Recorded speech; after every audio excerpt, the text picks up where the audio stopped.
I just started filling in the inside of the ear here. You know, a lot of people ask me.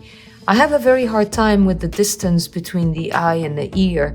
Did you notice that that distance took care of itself the moment that we established this halfway rule here? Because the moment that you do this, then it solves this. You really don't have to worry about this. It took care of itself. It really did.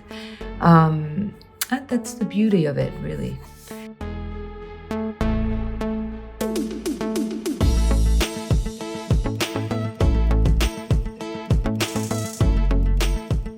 Now I can really start having fun and putting in my shadows and all that good stuff.